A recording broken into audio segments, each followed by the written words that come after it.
Depuis hier, déjà, on a commencé un nouveau module qui est la gestion de projets sensibles gens. Et nous avons vu plusieurs choses hier. D'abord, on a commencé par des cas pratiques. On a essayé de montrer un certain nombre de stéréotypes. On a essayé de les déconstruire. On a aussi présenté un certain nombre d'images qui a attiré l'attention de plus d'un. Nous avons fait suffisamment de commentaires, ce qui nous a permis de pouvoir aborder la question même de genre, où nous avons défini le genre, où nous avons défini le sexe, et nous avons fait la différence. Le genre, on a dit que le genre et le sexe, c'est deux choses différentes, puisque pour certains, c'est que c'était la même chose. Mais hier, on a montré clairement la différence. On a dit que le sexe fait référence aux caractéristiques biologiques, alors que le genre fait référence beaucoup plus au rôle, au comportement et aux responsabilités, beaucoup plus aux attributions de la société. Ensuite, nous avons vu les différentes approches théoriques. On a vu quatre approches.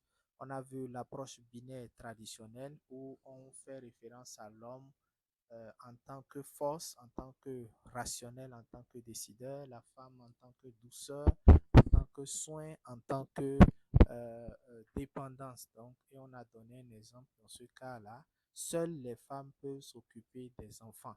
Donc, ça, c'est euh, la première approche. La deuxième approche, c'est l'égalité des sexes, qu'on appelle l'équité formelle, où à ce niveau, on vise à donner aux hommes et aux femmes les mêmes droits et les mêmes chances, c'est-à-dire l'égalité de chances.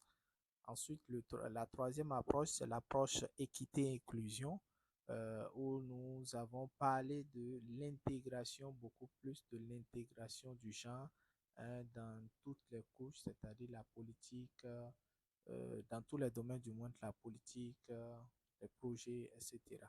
Et enfin, nous avons vu l'approche intersectionnelle qui va aller en profondeur des choses, c'est-à-dire on ne va plus se limiter à l'homme et la femme, on ne va plus se limiter seulement qu'au sexe, seulement qu'aux différences, mais on ira encore plus loin pour voir au niveau des âges, au niveau des classes, au niveau du social, au niveau de l'ethnie même, au niveau des handicaps, c'est-à-dire on ira encore en profondeur, puisque la femme de 16 ans qui est en ville et la femme de 16 ans qui est au village ne peuvent pas avoir les mêmes problèmes. Bien vrai qu'ils ont le même âge, mais quand on va en profondeur, ils n'ont pas le même problème. Donc l'approche intersectionnelle va nous permettre de pouvoir prendre en compte toutes ces différences-là.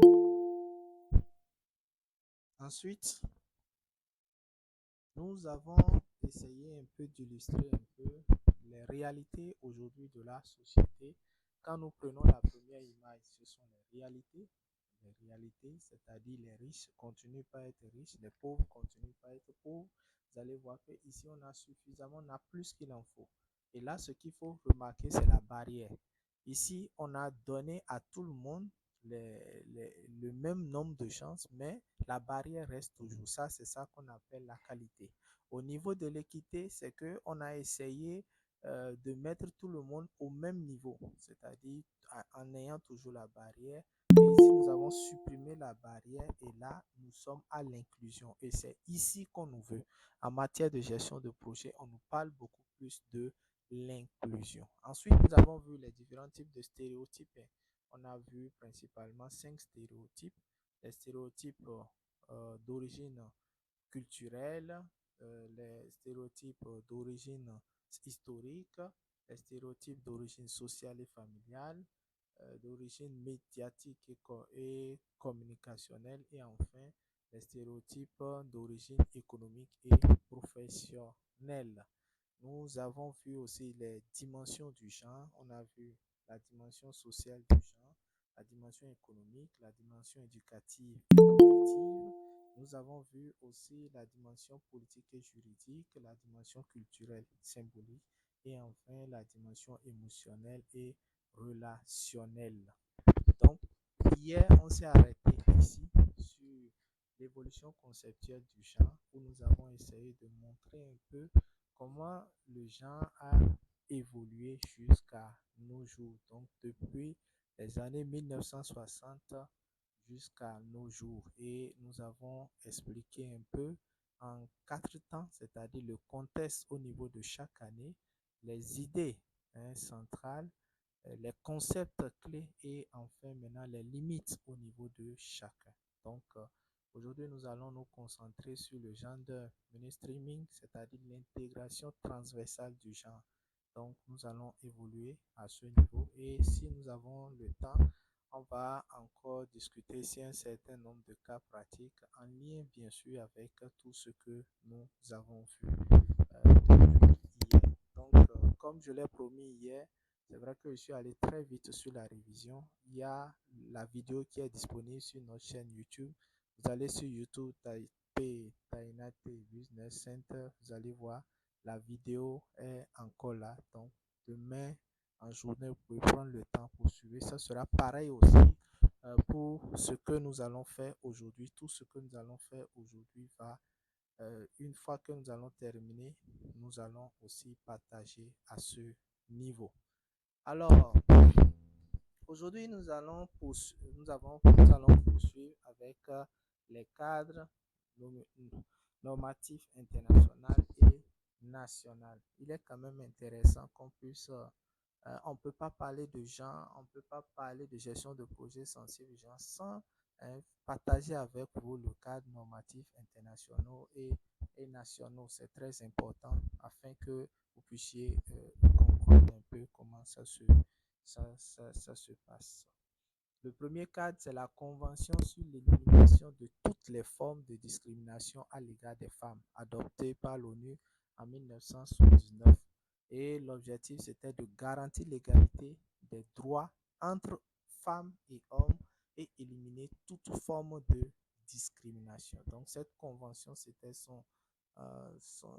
sa raison d'être, son objectif. Et les hommes d'engagement, c'était l'accès égal à l'éducation et à la formation. Donc, l'homme et la femme, euh, euh, que vous soyez homme, que vous soyez femme, vous devez avoir une égalité de chance à l'éducation et à la formation, la participation égale aux décisions politiques et économiques et enfin la protection contre la violence et l'exploitation. Donc, c'est quelques exemples d'engagement de cette convention.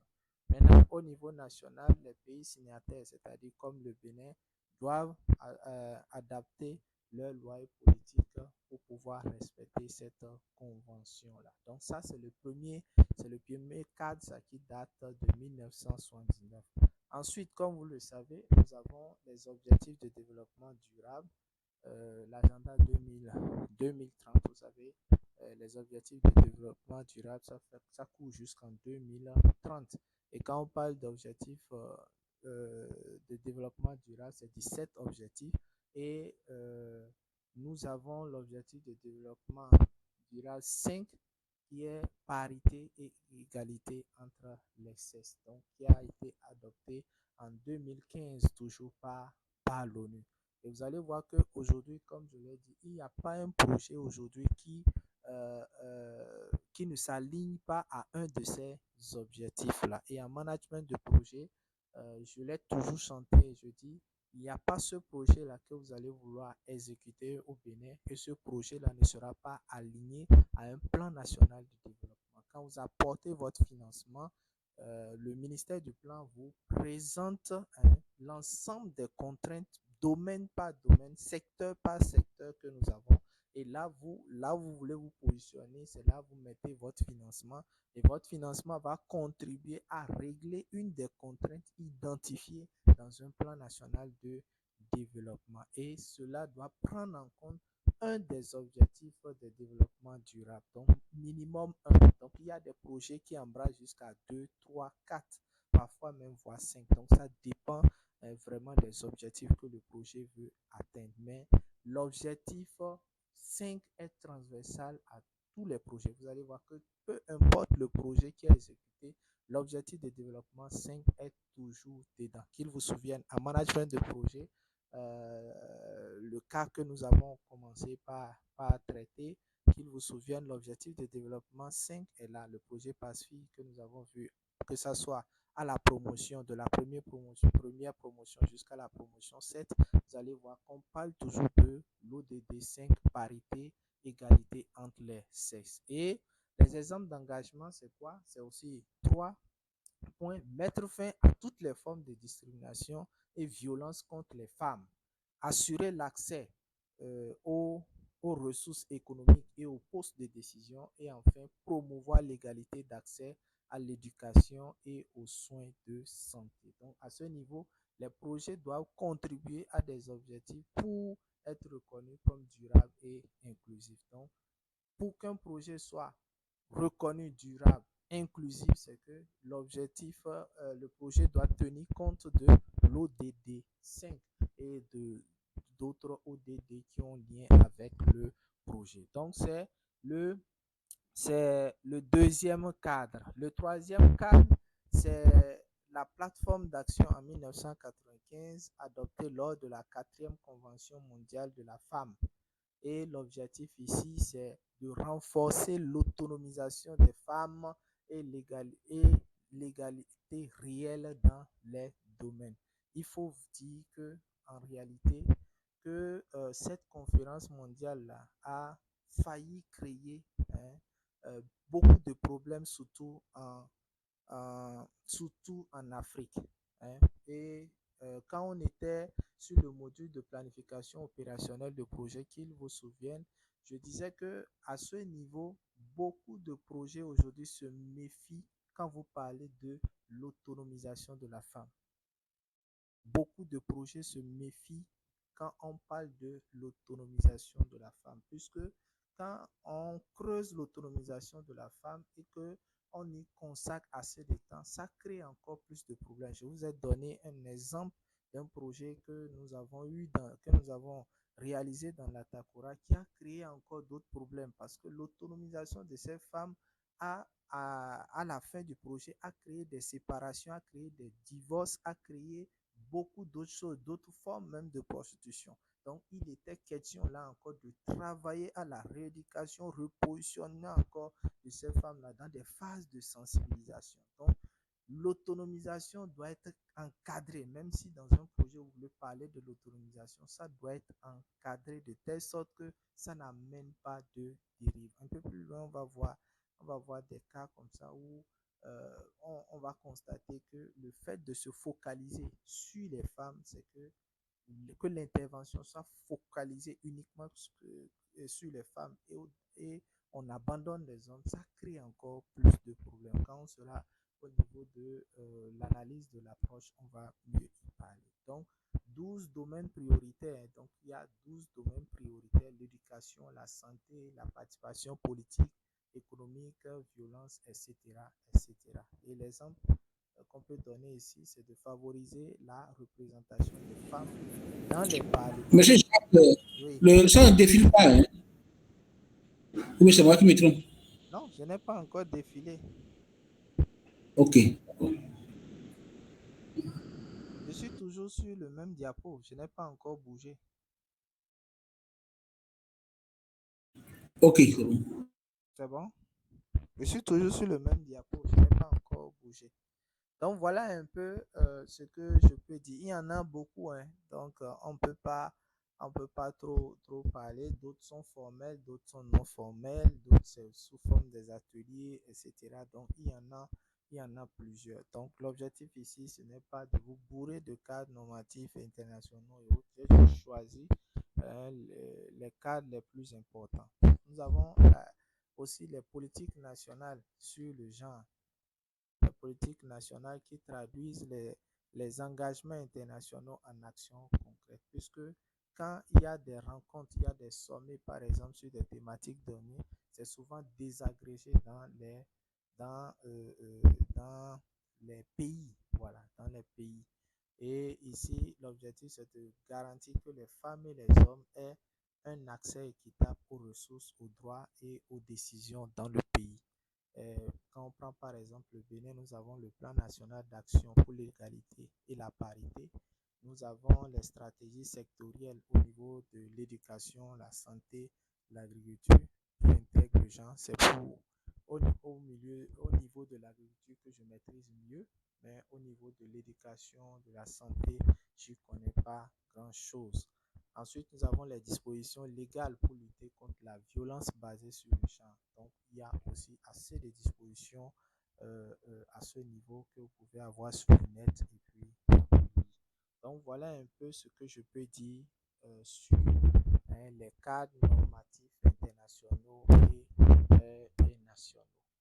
Alors, est-ce qu'il y a des questions sur les cadres internationaux et nationaux ou bien il y a des commentaires par rapport à ça avant que je ne puisse évoluer sur l'analyse critique des approches classiques d'intégration du genre?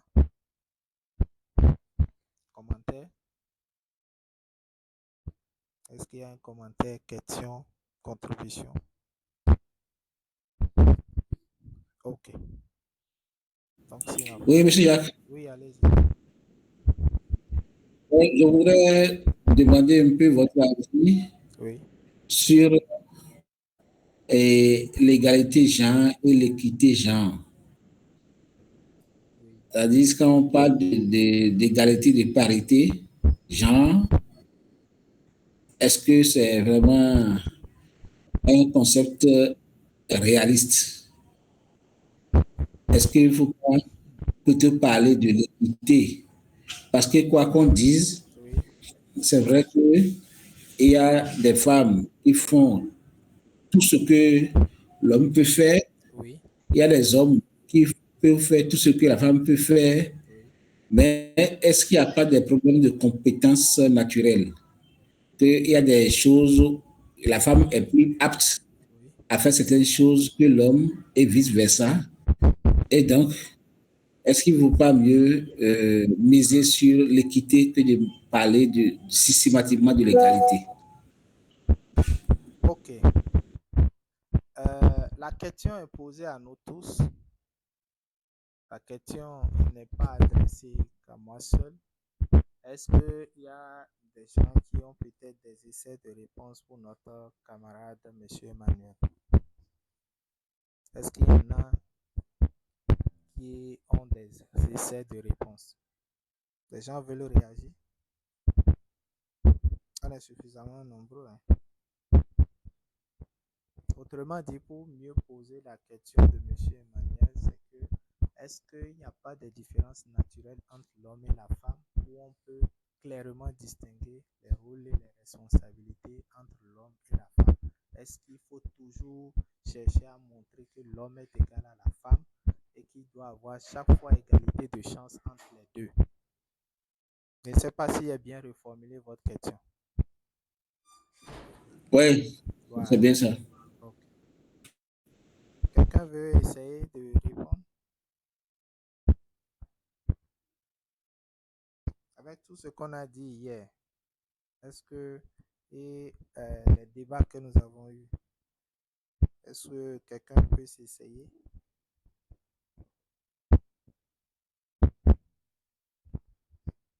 Ok.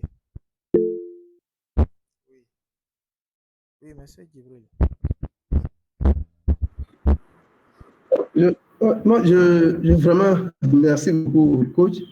Je voudrais remercier mon frère Emmanuel. Je crois que l'égalité entre hommes et femmes, on peut, jusqu'à la fin du monde, ça va être un grand effort on n'aura jamais une égalité parfaite.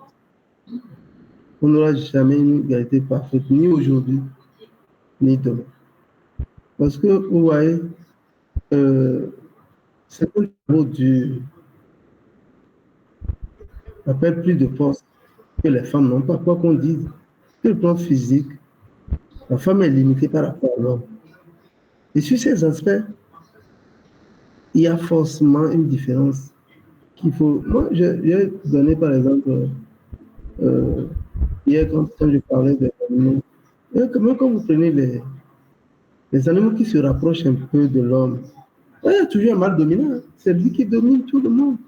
C'est C'est vrai que sur le plan intellectuel, nous pouvons avoir les mêmes capacités. Nous pouvons réfléchir de la même manière, nous pouvons aller faire des recherches les plus approfondies, mais il y a certains postes, même les grandes démocraties au monde n'acceptent pas confier, et les grandes démocraties, là où le pouvoir se conquiert par la rigidité et la force, vous allez constater que les femmes n'ont pas accès au sommet de l'État, notamment dans la gestion du pouvoir. Vous verrez en Chine, vous verrez en Russie, vous verrez aux États-Unis. Moi, je pense que quand on va un peu vers l'Europe, les autres, ils font un effort de parité. Mais ça, ça peut pas être aussi parfait. Ok. C'est vrai que la femme peut accéder à de hautes fonctions, mais quand le combat devient dur, eh bien, quand c'est les durs qui restent. Sur ce plan, je pense qu'il faut Ok, relativiser. d'accord. Merci, Monsieur Djibril, pour l'essai de réponse. En matière de genre, dans ce domaine-ci, la seule différence qu'il y a entre l'homme et la femme, c'est la différence biologique. C'est-à-dire, au niveau, on a donné un exemple hier sur les organes génitaux. C'est la seule différence. Du point de vue intellectuel, il n'y a pas de différence entre l'homme et la femme. L'homme peut être président, la femme peut être présidente. L'homme peut être ministre, la femme peut être ministre. L'homme peut être mécanicien, la femme peut être mécanicienne. C'est d'abord le principe de base. Si vous voulez rentrer dans les considérations de la société, c'est ça qu'on a vu hier, on a parlé de stéréotypes. Et nous avons dit qu'il y a des stéréotypes que nous devons forcément déconstruire si nous voulons vraiment, dans la gestion de notre projet, que les choses évoluent, que nous tenons compte des objectifs de développement, que nous puissions aussi atteindre les résultats en termes de l'égalité genre ou bien au niveau du genre. Donc, c'est vrai, il faut dire qu'on n'est pas encore à l'idéal où on va dire l'homme est égal à la femme, mais c'est à cela que nous tendons.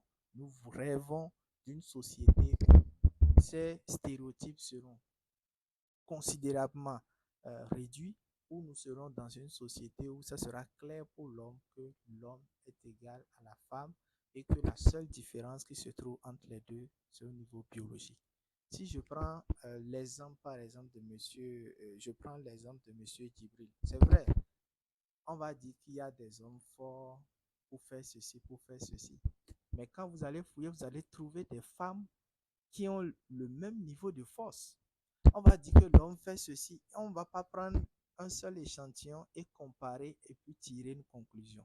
Si on veut faire une comparaison, on fait la comparaison jusqu'à dans les détails. Et nous allons voir que tout ce que l'homme fait, si on fouille, on va trouver une femme qui fait aussi la même chose. Donc aujourd'hui, on ne doit plus rester dans une société où on veut forcément montrer que l'homme est supérieur à la femme. Même quand vous voyez, quand on veut mesurer, même en termes de compétences, l'homme et la femme, vous verrez que quelque part, il y a des formes de discrimination au niveau de la femme. Je prends un exemple pour les animateurs de terrain, par exemple. Vous voulez organiser une sensibilisation pour les femmes et vous mettez l'activité, par exemple, à 10 heures ou bien à 11 heures, ou bien vous mettez l'activité à 16 heures ou bien à 17 heures. Comment vous voulez la participation des femmes? Si elles ne participent pas, comment elles vont acquérir de compétences liées à cette formation? Or, les hommes peuvent participer. Elle ne peut pas participer. Peut-être c'est l'heure d'aller au marché. Peut-être c'est l'heure d'aller puiser de l'eau. Peut-être c'est l'heure de préparer pour le mari. À cause des obligations au niveau de la famille, elle va perdre cette formation et elle est obligée de courir pour pouvoir régler les, les, les problèmes de famille. Au même moment, l'époux, lui, sera à la séance pour pouvoir suivre la séance et il va bénéficier de cette formation. Demain, vous voulez comparer ces deux personnes. Est-ce que c'est comparable? Les deux n'ont pas eu les mêmes chances d'avoir la formation, donc on ne peut pas les comparer. Donc, si on se retrouve dans une société où nous avons une égalité de chance entre l'homme et la femme, où toutes les opportunités sont ouvertes au même moment à l'homme et la femme, vous verrez que nous serons dans une société où même l'homme ne pourra plus dire que je suis supérieur à la femme. C'est parce qu'il y a des formes de discrimination parfois qui ne permettent pas à la femme de pouvoir acquérir un certain nombre de compétences qu'à un moment donné, l'homme pense qu'il est supérieur à la femme.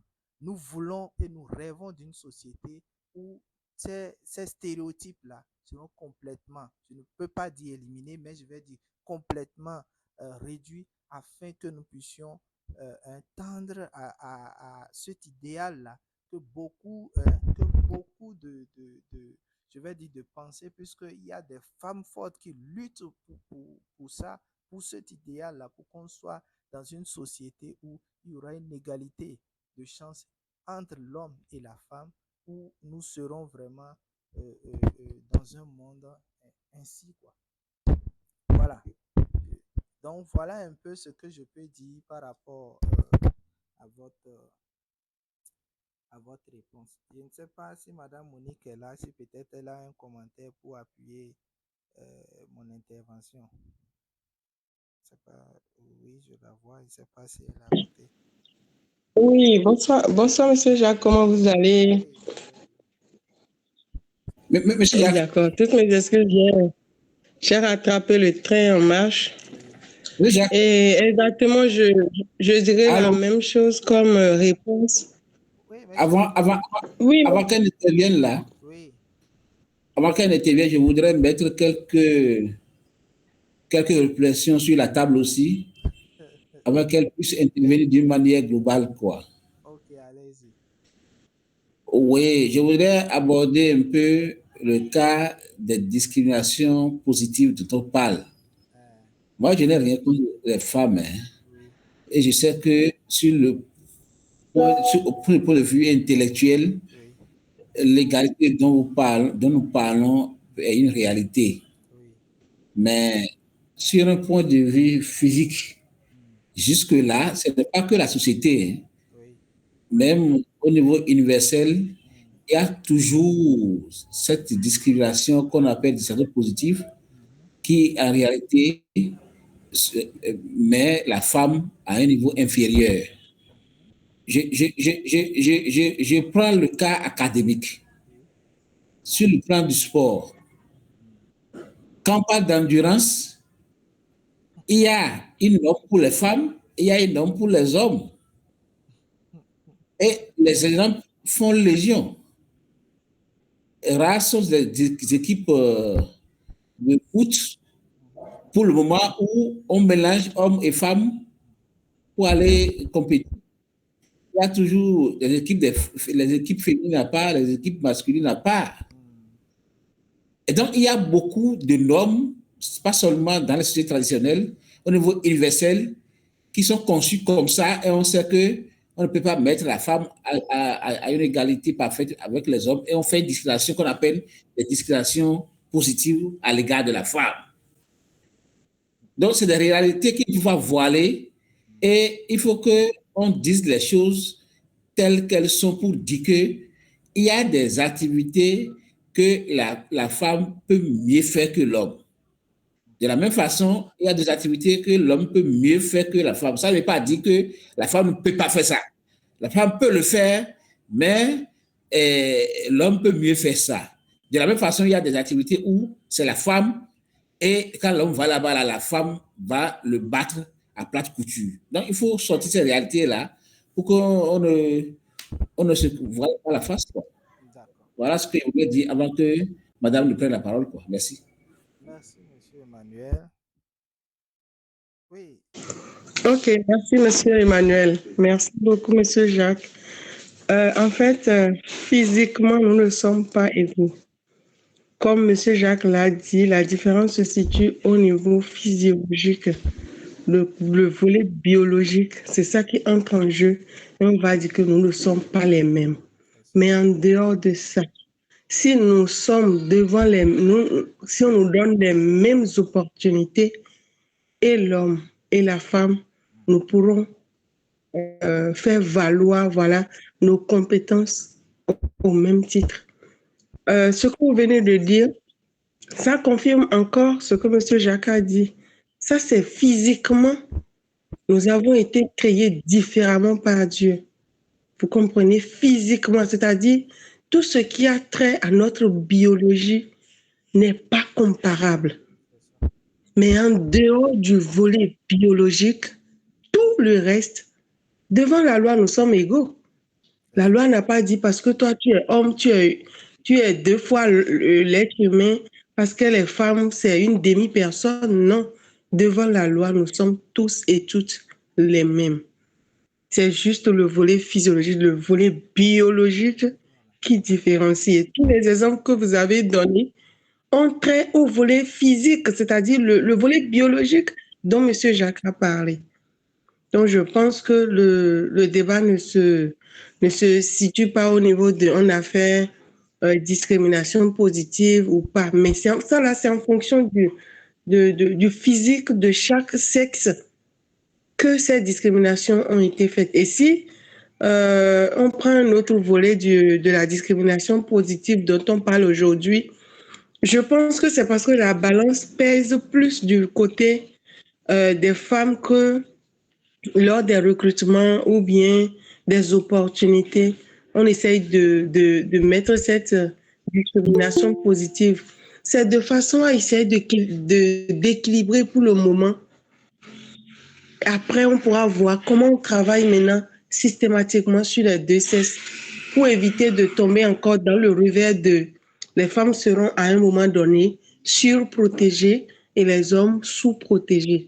Donc, le travail doit être fait de façon linéaire en ce moment-là. Mais pour le moment, nous n'en sommes pas encore là parce que la balance pèse trop du côté de la femme. La discrimination depuis lors qu'on est en train de voir, le système patriarcal l'a réduit. J'ai vu l'exemple que M. Jacques a donné pour les sensibilisations, par exemple. Quand nous allons dans la communauté et que nous voulons faire une sensibilisation, ce sont les femmes qui vont se lever, balayer, enfin préparer les lieux. Mais vous allez voir que les hommes viendront s'installer, pardon, et la femme peut tirer peut-être une brique ou bien un bout de pierre et s'asseoir en biais derrière, presque comme je m'excuse d'être là. Non, la femme aussi a sa place. Et l'autre exemple que M. Jacques a donné, c'est que on n'analyse pas pour voir la période ou le moment où nous pourrons mettre telle ou telle activité pour permettre de façon égalitaire à tous les sexes d'y participer. Et les exemples sont légion dans le volet politique. Les vraies décisions sont prises la nuit, vers les 1 heure du matin, 2 heures, 3 heures, parce qu'on sait que aucun homme ne laisserait sa femme aller participer à une réunion à cette heure-là. Je peux m'en arrêter là et on va poursuivre. Merci. Merci, madame. Effectivement, c'est un peu ça. C'est un peu ça. Et il faut dire aussi que la discrimination positive dont on parle, en fait, c'est pour favoriser l'équité en donnant un coup de pouce à ceux qui n'ont historiquement moins bénéficié, par exemple. C'est-à-dire, on suppose que quand on parle, par exemple, de recrutement, vous allez voir, on met souvent que à compétence égale, c'est la femme qui passe, ou bien on dit que on formule ça souvent, la participation féminine est encouragée, en tout cas quelque chose comme ça, parce qu'on sait que, bon, les femmes, comme quelqu'un l'a dit hier, leur niveau d'études est souvent stoppé à un moment donné. On sait que, bon, elle a la licence. Quand elle a la licence, elle va se marier, elle va faire des enfants. C'est après, si l'homme autorise, qu'elle va faire le master. D'autres forces pour arriver jusqu'au master avant d'avoir des projets de famille. Donc, voilà encore un ensemble de choses qui limitent un peu surtout les études au niveau des femmes. Donc, si on ne fait pas cette discrimination positive, on risque d'avoir rien que des hommes dans des bureaux, dans des services, dans des projets, dans des programmes. Donc, c'est un peu ça. Voilà. Est-ce que quelqu'un d'autre a un complément par rapport à tout ce qu'on a dit? Ok, s'il n'y a plus de compléments, nous allons évoluer. Maintenant, nous allons parler de l'analyse critique des approches classiques d'intégration genre. Donc, on a vu des approches hier, on a vu d'autres approches aujourd'hui. On va faire une petite analyse, critique. Donc, nous allons parler de trois approches. L'approche femme dans le développement, l'approche par les besoins pratiques des femmes, l'approche égalité de chance, égalité d'accès. Donc, c'est beaucoup plus ces trois approches-là que quelqu'un d'autre va parler de tendance. Hein. Donc, voilà. Donc, la première, quand on parle de femmes dans le développement, donc à ce niveau, euh, le mot genre était souvent confondu avec femme. Donc, on pensait que faire du genre, c'est ajouter des femmes dans des projets existants, par exemple. Je le disais au début. En son temps, c'est-à-dire quand on parle de genre, même jusqu'aujourd'hui, hein, il y a même des coordinateurs de projets, quand on parle de femmes pour eux, et quand on parle de genre, c'est que dans ce qu'on veut faire, il faut qu'il y ait de femmes dedans. Voilà. Créer des programmes uniquement pour les femmes, par exemple les micro-crédits pour les femmes, l'alphabétisation pour les femmes, la couture, le maraîchage, etc. Ou bien mettre une composante femme dans des projets agricoles ou bien ajouter des statistiques séparées, hein, sans chercher à comprendre les inégalités derrière ces chiffres. Donc là, conséquent, genre égale à femme. Donc tout ce qu'on veut faire, on se focalise beaucoup plus à la femme et l'homme devient invisible. L'homme devient invisible. Donc, et quand on est dans un contexte comme ça, on risque de créer encore d'autres problèmes. Donc, il est important de, de prendre aussi l'aspect des hommes. Donc, quand on prend, par exemple, dans le secteur agricole, en créant des composantes, vous voyez, quand c'est vrai, dans l'accès, quand on prend dans le secteur agricole, dans l'accès, par exemple, au crédit agricole, généralement, l'expérience a montré que les femmes qui prennent du crédit remboursent réellement le crédit que les hommes. Quand vous prenez aujourd'hui la situation des impayés, vous pouvez vous renseigner au niveau des SFD. Rares sont ces femmes-là qui sont en impayés. Je fais une parenthèse rapidement. Quand je dis rares sont ces femmes, c'est-à-dire ce sont les femmes qui ont réellement pris le crédit et l'ont réellement utilisé. Parce que dans nos communautés, c'est vrai, la femme signe qu'elle a pris crédit, mais c'est le mari qui récupère le crédit pour l'utiliser. Et après, quand on commence par coincer pour l'impayé, on accuse la femme. Or, elle n'a pas utilisé. Donc, je parle ici du crédit que la femme a réellement pris, a réellement utilisé pour exécuter l'activité. Dans ces cas-là, généralement, les femmes remboursent toujours. Mais les hommes, sur 10, à peine tu vas trouver 3 ou bien 4 qui prennent du crédit agricole et qui payent dans le délai. Ils peinent toujours à pouvoir payer. Donc, quand on revient, c'était une parenthèse comme je l'ai dit, quand on revient à notre approche, l'idée principale, c'est que les femmes étaient oubliées dans le développement, donc il fallait ajouter au projet les femmes, c'est tout. Donc, les limites, c'est qu'on intègre les femmes sans changer les structures qui créent l'injustice. Vous voyez, si les terres appartiennent aux hommes, donner des semences aux femmes ne change rien. Parce que si la femme n'a pas accès à la terre, même si vous lui donnez la semence, vous lui donnez tout ce qui est intrant, cette femme-là ne pourra pas produire. Et vous allez voir même généralement dans nos communautés, pour ceux qui sont proches des communautés, là, vous allez constater que même si la femme a accès à une terre, il faut savoir que c'est une terre qui est pauvre. C'est-à-dire l'homme a déjà utilisé pendant plusieurs années, ça ne donne rien, c'est là il donne à la femme. Et nous qui formons souvent sur les bonnes pratiques agricoles, les femmes respectent mieux les bonnes pratiques agricoles. Et quand cette terre appauvrie qu'on lui a donnée, elle commence par appliquer les bonnes pratiques agricoles, le rendement commence par donner, le même homme revient encore pour reprendre cette terre-là et donner ailleurs qu'il a encore appauvri. Donc voilà un peu les inégalités que nous avons aujourd'hui dans la société. Et pour les projets qui se concentrent sur cette approche, pour eux, c'est d'intégrer les femmes. Pour eux, c'est de trouver peut-être des portions de terre aux femmes sans rentrer, sans creuser en profondeur pour voir le mal profond, quelle est la base de l'injustice et de donner la solution. Deuxième approche classique, c'est l'approche par les besoins pratiques des femmes. Donc, améliorer le quotidien des femmes en tenant compte de leur rôle traditionnel, c'est-à-dire le ménage, par exemple, les soins des enfants, aller au marigot chercher de l'eau, la cuisine et autres. Là, qu'est-ce qu'on va voir à ce niveau comme exemple concret? C'est la construction de puits pour que les femmes n'aient pas à marcher longtemps pour chercher de l'eau. C'est la mise en place de foyers améliorés pour réduire le temps de cuisson, crèche pour que les femmes puissent travailler tout en ayant un lieu pour leurs enfants. Et ici, la limite, c'est vrai qu'on soulage la charge des femmes, mais on ne remet pas en question la répartition inégale des tâches domestiques entre l'homme et la femme. Donc, dans cette approche-là, c'est comme si on est venu dans une société et on a vu des inégalités, mais pour nous, on ne se base pas sur les causes de l'inégalité. On cherche à soulager la personne qui est en train d'être, qui souffre de cette inégalité. Donc, la femme, par exemple. Vous voyez, donc selon cette approche, voilà ce qui est souvent fait, mais ça a des limites et c'est la limite que je viens de vous présenter, comme ça.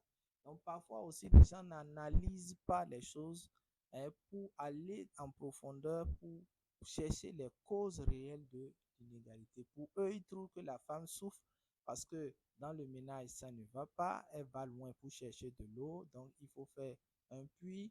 Dans le foyer, il faut prendre du charbon, il faut aller chercher du bois. Donc, il faut proposer des foyers améliorés pour pouvoir réduire le temps de cuisson.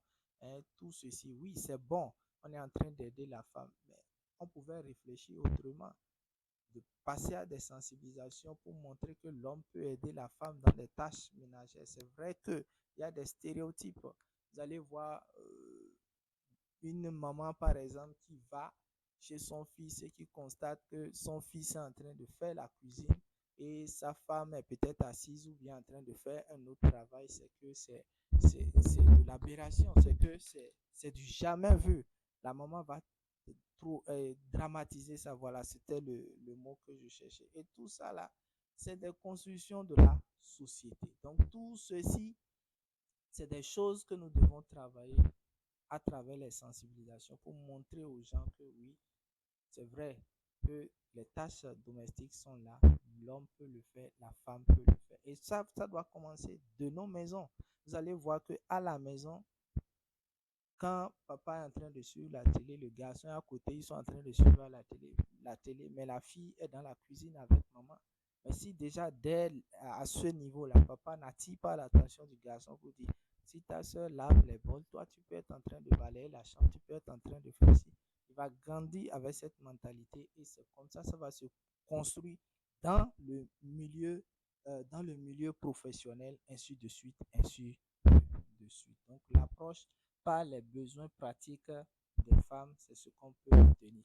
Maintenant, l'approche égalité des sexes. À ce niveau, c'est de donner aux femmes les mêmes opportunités d'accès que les hommes. L'homme a droit à l'école, la femme a droit aussi d'aller à l'école. L'homme a droit à l'emploi, la femme a aussi droit d'aller. L'homme a droit aux emplois, la femme a aussi droit aux emplois. Voilà ce que je voulais dire. Donc, un exemple, dans un projet d'éducation, imposer un quota de filles dans les écoles. C'est très important. Dans un projet de microfinance, exiger qu'un pourcentage de crédit soit accordé aux femmes. Ça aussi, c'est vrai que ça montre un peu l'idéal que nous cherchons, mais ça a aussi des limites. Donc, l'accès égal ne garantit pas l'égalité réelle. Donc, une fille peut aller à l'école, mais si à la maison, elle doit faire toutes les corvées, ses résultats scolaires restent inférieurs à ceux des garçons. Donc, même si à l'école, on essaie de respecter, qu'à la maison, c'est tout autre chose, c'est que ça ne va pas marcher. Donc, il faut l'égalité de chance à l'école ou bien en milieu professionnel, pareil aussi à la maison. Donc, que les hommes m'excusent, hein, normalement, si la femme est encore au boulot et que l'homme est rentré en premier et qu'il n'y a rien à la maison, normalement, l'homme devait commencer la cuisine avant que la femme ne vienne. C'est vrai que pour d'autres, je suis en train de dire des conneries, mais c'est de là que ça commence. Hein, c'est de là que ça commence. Puisque quand elle va rentrer, elle sera fatiguée. Peut-être qu'elle a besoin de repos, mais s'il n'y a pas à manger, elle doit courir encore, alors que après tout ceci, elle a peut-être un rapport encore à faire, ou bien elle a peut-être un document, ou bien des mails encore à libérer. Comment cette femme-là peut être vraiment efficace? Ça veut dire que nous, les hommes aussi, on a une part de responsabilité. Donc, c'est un cri de cœur pour les hommes qui sont actuellement là. Veuillez aider mes soeurs et mes mamans qui sont à la maison, ils ont vraiment besoin de vous. Voilà.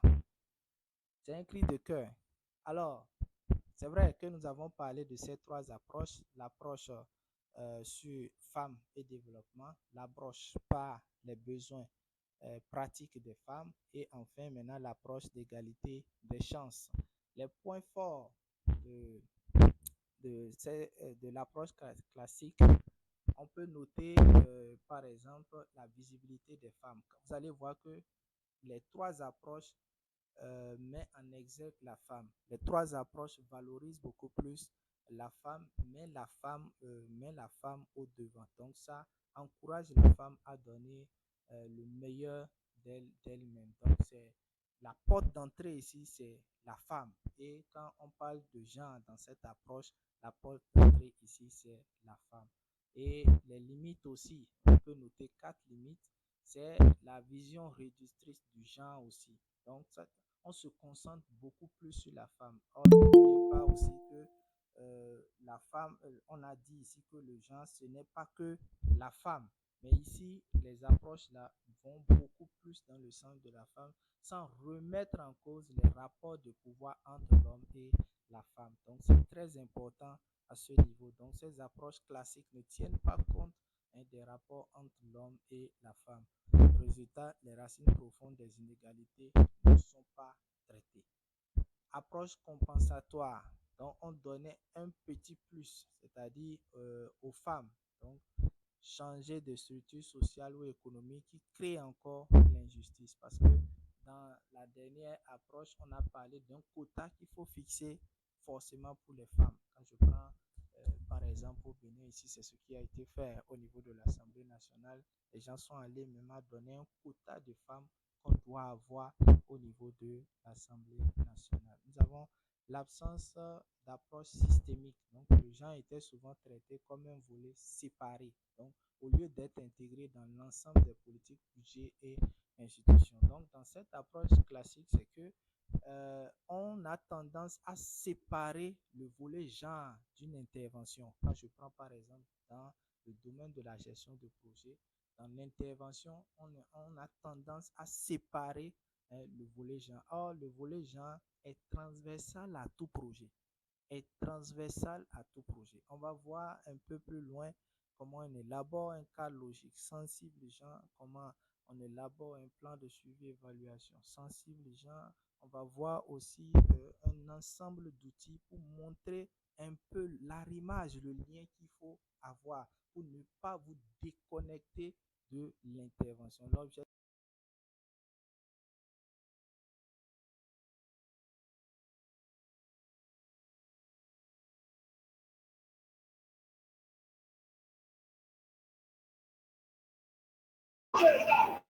Le micro est déchargé. deviner. Donc, je disais que l'objectif ici, c'est de montrer un peu comment vous allez prendre en compte le genre dans vos différentes interventions. Donc, tous les outils que nous avons vus en management de projet, on va les reparcourir ici et mettre maintenant un volet et mettre maintenant un accent sur l'aspect genre. Et jusqu'à la budgétisation. Nous allons voir aussi la budgétisation sensible, genre, etc., etc. Donc, et enfin, c'est le risque de stigmatisation. Donc, en ciblant seulement les femmes, certains projets ont renforcé l'idée que le genre est égal à affaire de femmes. Donc, il faut faire aussi beaucoup attention pour ne pas que on puisse vous voir dans votre intervention comme si des gens qui s'intéressent qu'aux femmes, ou bien qu'on puisse dire ce projet c'est un projet des femmes. Non, vous devez promouvoir beaucoup plus la transformation sociale partagée. Vous allez voir qu'aujourd'hui, on parle aujourd'hui du genre transformationnel. Vous voyez, les choses évoluent parce qu'au fur et à mesure qu'on évolue, on constate que si on ne fait pas attention, on risque d'amener des gens dans un monde ou bien dans une compréhension qu'on ne voulait pas. Et aujourd'hui, vous allez voir, on parle du genre transformationnel. Donc, alors, l'analyse critique ici va nous permettre de pouvoir comprendre pourquoi il a fallu évoluer du moins vers des approches plus transformatrices comme l'approche genre et développement, l'approche basée sur les droits humains. Donc voilà un peu ce que on peut retenir au niveau de l'analyse critique des approches classiques d'intégration genre. Donc on a parlé de trois approches: l'approche femmes et développement, l'approche par les besoins pratiques des femmes et l'approche d'égalité de chance. Donc, nous avons essayé de montrer un peu les points forts et les limites aussi de ces approches, et aussi montrer à quoi ces approches-là qu'on appelle les approches classiques. Je ne sais pas si entre-temps, il y avait de commentaires par rapport à tout ce qui a été dit.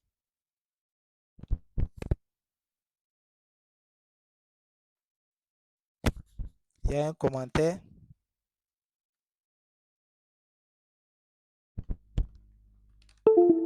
Alors, Jacques, moi, je constate, s'il vous plaît, je peux aller? Oui, allez-y, allez-y. Ah, je constate que c'est une suite sans fin. Hein. De plus en plus, on veut satisfaire les femmes. On creuse.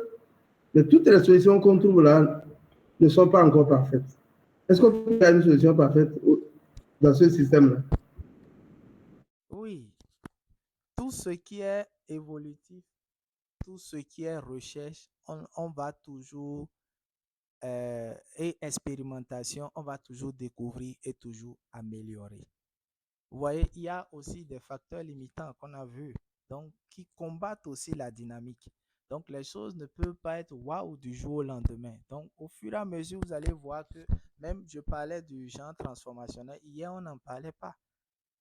Il a fallu qu'il y ait des interventions, des expérimentations, des recherches pour comprendre qu'en réalité, certains volets sont en train de favoriser ou bien risquent même de combattre nos ambitions de pouvoir atteindre un monde où il y aura une égalité de chance entre l'homme et la femme. Donc, c'est dans ces recherches qu'il y a d'autres thématiques qui sortent, il y a d'autres formulations qui sortent avec des contenus nouveaux qui permettent de pouvoir, de pouvoir arriver à cet idéal-là. Oui, monsieur, madame Clémentine Aquin. Oui, bonsoir. Bonsoir tout le monde. Oui, bonsoir. Et dans votre développement, vous avez parlé de, de la partie où vous avez parlé de ce que il y a des projets quand on va dans la communauté, les gens disent ça, c'est un projet pour les femmes. Ça se passe déjà. Et la question est comment y remédier. Genre, si on va parler, je prends un projet simple comme la nutrition des enfants, par exemple. Quand on va dans une communauté et que les hommes ne veulent pas participer, pourtant, il y a des volets qui les concernent et qui disent non, ça c'est un projet de femmes. Comment remédier à cet état de choses? Ok. Bon, par expérience, tout va se jouer dans l'approche que vous développez. les thématiques que vous abordez et la façon dont vous animez. C'est ça qui va jouer à ce niveau-là. Donc, si les thématiques que vous abordez, l'homme ne trouve pas son intérêt dedans, n'attendez pas à ce qu'il soit là, parce qu'il va se demander quelle est la plus-value de sa présence. Mais si c'est une thématique qui tient compte de et l'homme et de la femme, ou bien la manière d'animer, ou bien la manière même de les inviter aussi, ça compte. Donc, tout va se jouer dans les stratégies que vous mettez sur le terrain. Et aussi, n'oubliez pas qu'on a parlé aussi des moments. Hein. Si vous ne choisissez pas aussi les bons moments, ça ne va pas aussi marcher. C'est comme si vous voulez faire la formation sur les contraceptions. Vous allez voir quel homme venir à cette séance-là. Il ne va pas s'intéresser automatiquement, puisque déjà, la thématique qui est abordée, déjà, lui ne va pas trouver un intérêt par rapport à cette thématique. Mais si vous trouvez un élément accrocheur à cette thématique qui peut susciter son intérêt, il pourra venir. Oui, Madame Monique a levé la main. Vous avez la parole. Ok, merci beaucoup, Monsieur Jacques. Je compléterai ce que vous êtes en train de dire en disant que si on fait comprendre à l'homme, je vais toujours dans le sens de l'exemple que la dame vient de dénoncer. Oui. Quand les enfants sont malnutris ou quand les enfants ont des situations, celui qui dépense le plus, c'est l'homme.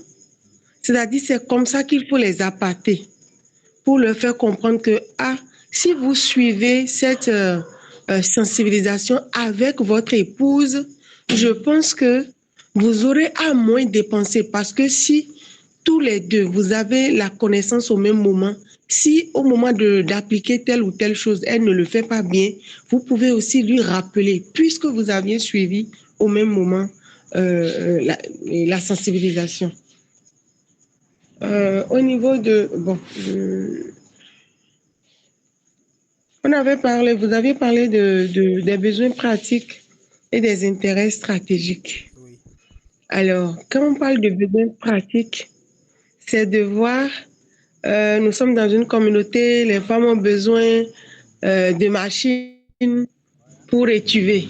Un projet s'en va, on achète la machine, on leur donne. À chaque fois qu'on fait ça, c'est les besoins pratiques que nous sommes en train de régler.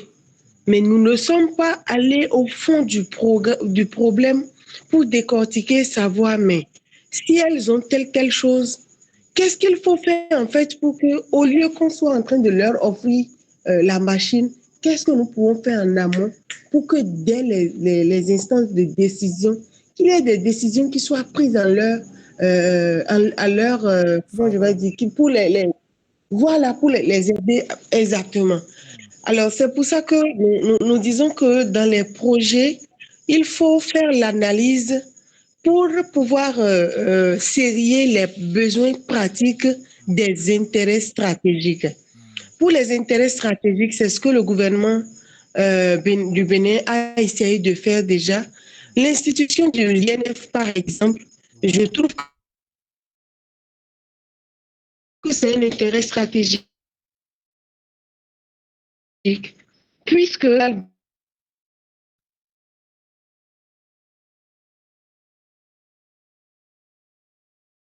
des décisions qui permettent ou qui contraignent, au lieu qu'on donne à chaque fois le poisson, apprenant à la personne à pêcher. C'est ça.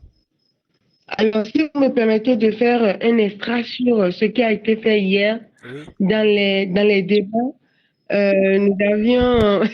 on avait constaté de façon un peu fougueuse que combien de pays sont dirigés par des femmes, parce que nous avons des pays, mais c'est les hommes qui sont les chefs d'État et tout.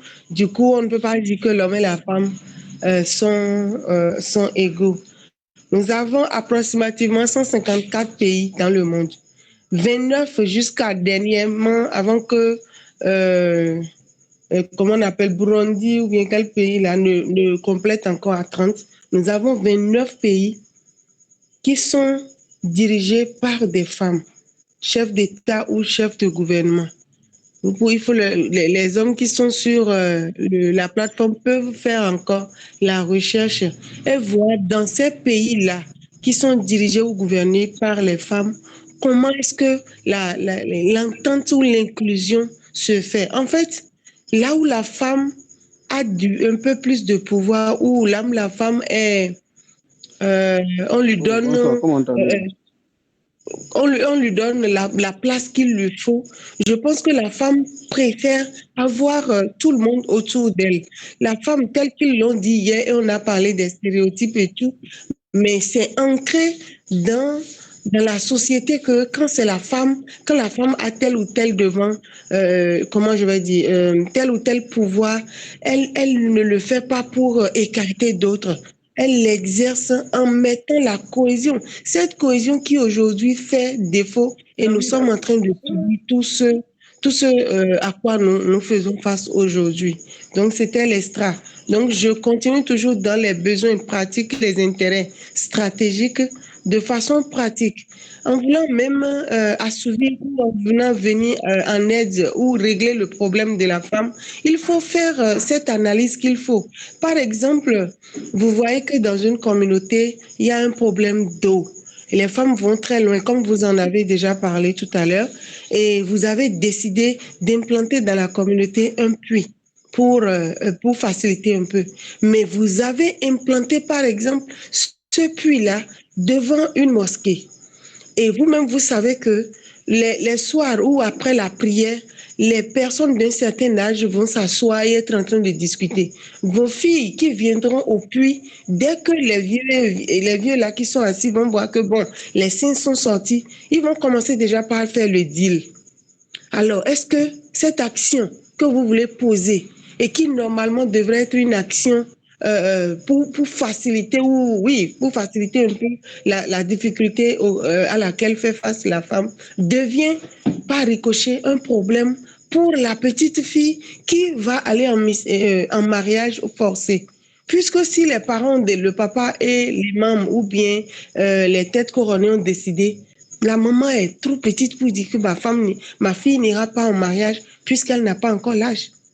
Vous voyez donc, il y a beaucoup d'analyses qu'il faut faire en voulant poser telle ou telle action pour voir quelle pourrait, en voulant faire du bien, qu'on ne fasse pas du mal, le mal qu'on ne voulait pas faire. Je vais m'en arrêter là. Merci.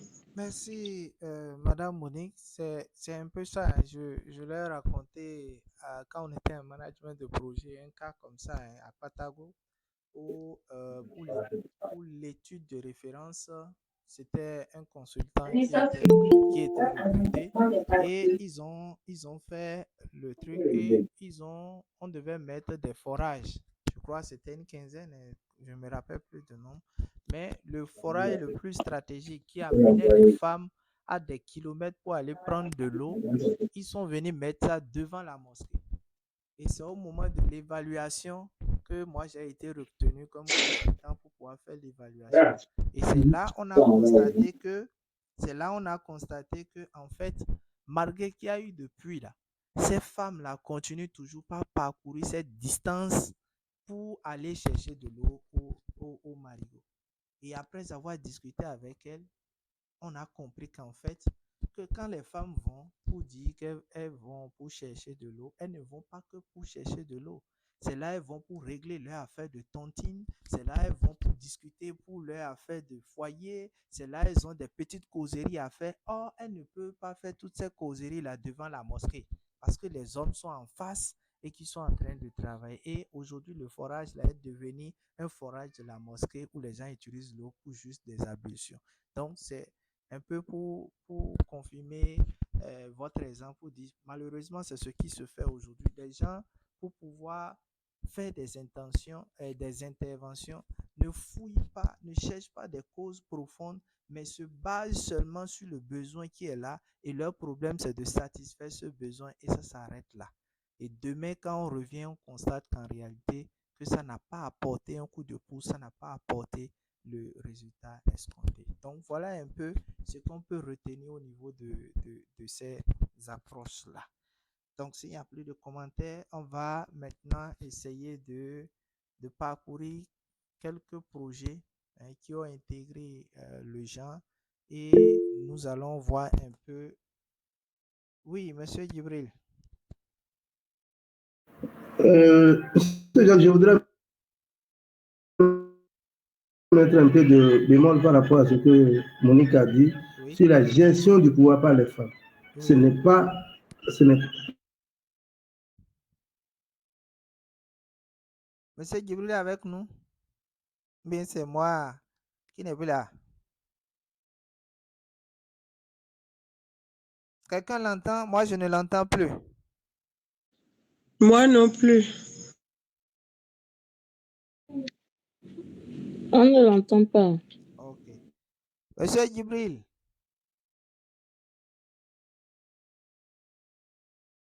Ah, c'est sûr que il n'est pas en bonne position. Bon, quand il va nous revenir, il va intervenir certainement. Donc, nous allons partager maintenant des cas de réussite d'intégration du genre et des cas d'échec aussi d'intégration du genre. Donc, c'est des projets comme ça que j'ai pioché comme ça sur le net. Le contexte ici, le programme de scolarisation des filles au Burkina Faso. Le contexte, le taux de scolarisation des filles était très bas à cause des tâches ménagères, mariages précoces, des stéréotypes, etc. Les actions engagées par le gouvernement, les ONG intégrant la perspective genre dans l'éducation. On a la construction, par exemple, de latrines séparées pour les filles et les garçons. Nous avons la distribution de kits scolaires aux filles, les campagnes de sensibilisation auprès des familles et des leaders communautaires. Résultat, le taux de scolarisation des filles a significativement augmenté et la rétention scolaire a progressé. Facteur de réussite, c'est l'approche systémique, c'est-à-dire les infrastructures qui sont construites. Nous avons les sensibilisations, surtout au niveau des leaders communautaires, aussi des familles, parce que la majeure partie des stéréotypes liés, par exemple, à la religion, à la coutume et autres, généralement, c'est souvent au niveau des leaders communautaires, au niveau des familles. Donc, si une bonne sensibilisation est faite à ce niveau, ça va réduire considérablement et ça va favoriser. Donc, voilà un premier cas. Le programme Jean et Agriculture au Rwanda, les femmes représentaient plus de 70% de la main-d'œuvre agricole, mais n'avaient pas accès aux intrants et aux terres. Donc, les actions ici, c'est les lois réformées pour garantir aux femmes le droit d'hériter, de posséder des terres. Donc, l'État a voté des lois dans ce sens-là. Et l'intégration, a proposé des lois dans ce sens-là, du moins, l'intégration du genre dans les politiques agricoles. Donc, au niveau du crédit agricole, au niveau de la formation, au niveau des intrants, au niveau de qui sont maintenant accessibles aux hommes et aux femmes. Résultat, augmentation de la productivité agricole, parce qu'on dit 70% de la main-d'œuvre. Ça veut dire que maintenant, ces 70% vont commencer par produire grâce aux appuis et autres. La réduction de la pauvreté rurale, la reconnaissance accrue du rôle des femmes dans la production. Facteur de réussite, on a la volonté politique à travers les lois, on a les réformes structurelles aussi à travers l'intégration du genre dans les politiques agricoles. Donc, ce sont les éléments qui ont contribué à la réussite de ce projet-là. Nous avons la budgétisation sensible aux gens au Maroc. Les budgets nationaux ignoraient souvent les besoins différenciés des hommes et des femmes. Donc, action, introduction progressive de la budgétisation sensible aux genre dans plusieurs ministères. Le ministère de l'Éducation, de la Santé, de l'Agriculture. Donc, comme résultat, meilleure prise en compte des besoins spécifiques au niveau de la maternité, par exemple, de la santé reproductive, de l'alphabétisation féminine, l'amélioration de l'accès des femmes aux services publics. Donc, les facteurs de réussite ici, c'est l'institutionnalisation de l'outil et de l'accompagnement technique. Donc, vous voyez un peu dans ces projets-là, les actions qui ont été menées les actions qui ont intégré la perspective genre, vous allez voir enfin ce que ça a donné comme résultat. Nous allons faire le même exercice aussi pour les cas d'échec. Les cas d'échec. Projet d'autonomisation économique des femmes en Afrique de l'Ouest. Donc, l'ONG a lancé un projet de microcrédit ciblant uniquement les femmes rurales. Donc, rien que les femmes ont été ciblées. Donc, octroi des crédits aux femmes pour développer de petites activités génératrices de revenus. Résultat, dans plusieurs ménages, les maris ont pris le contrôle des prêts. Ça fait 1. On a l'endettement accru des femmes car les revenus générés étaient récupérés par les hommes. On a la tension familiale, la violence domestique dans certains cas. Cause de l'échec, c'est la non prise en compte des rapports de pouvoir au sein des ménages, c'est-à-dire des rapports entre l'homme et la femme, les enfants et autres. Le projet n'a pas pris en compte ces différents éléments. Par conséquent, les crédits qui sont sortis sont en impayés. Donc, le projet a été fortement endetté. Donc, finalement, aucun bon résultat, aucun résultat positif. Voilà. Donc, voilà un peu. Un deuxième cas, projet agricole en Asie du Sud. Le projet pour augmenter la production risicole. Action formation des techniques agricoles ciblant uniquement les femmes. Donc, puisqu'elles étaient nombreuses dans la riziculture. Résultat, les femmes participaient aux formations, mais n'avaient pas accès à la terre ni au marché. Donc, elles sont formées, mais elles n'ont pas la terre et elles n'ont pas aussi accès au marché. Donc, ce sont les hommes qui ont bénéficié des retombées économiques. Cause de l'échec, focalisation sur la participation des femmes sans transformer les structures d'accès aux ressources.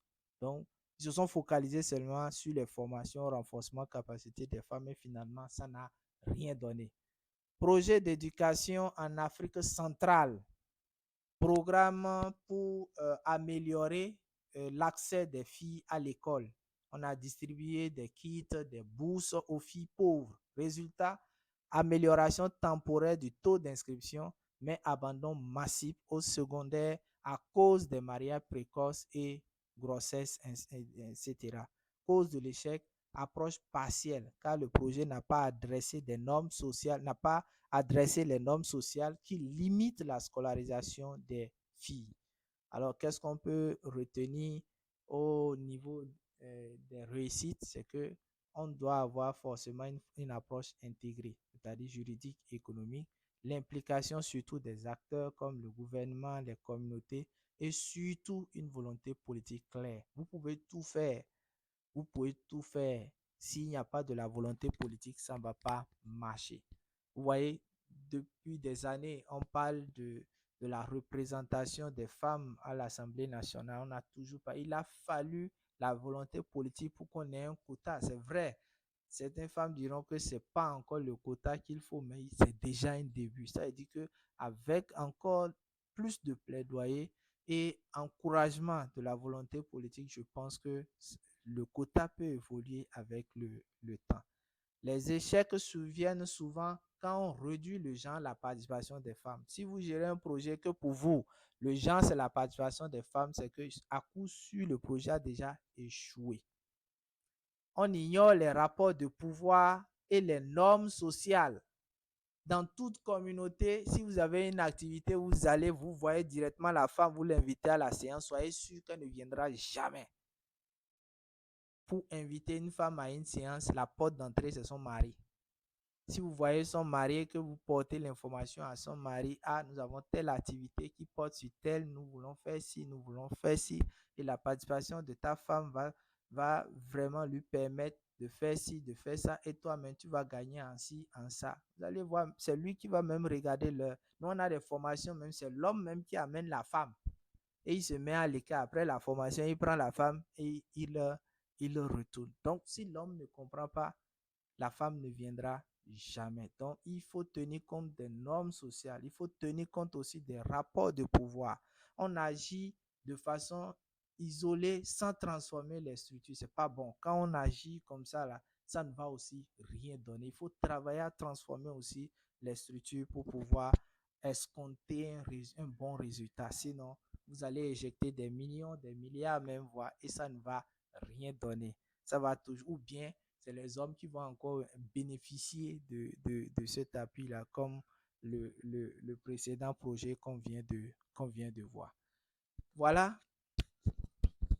j'avais prévu, il nous reste environ moins de 30 minutes, j'avais prévu quelques exercices de réflexion pour pouvoir boucler cette phase gratuite.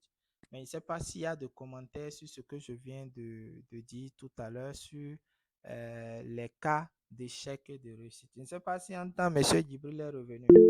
Bien. Oui, Madame Monique. Oui, merci beaucoup, Monsieur Jacques. C'était juste un petit complément.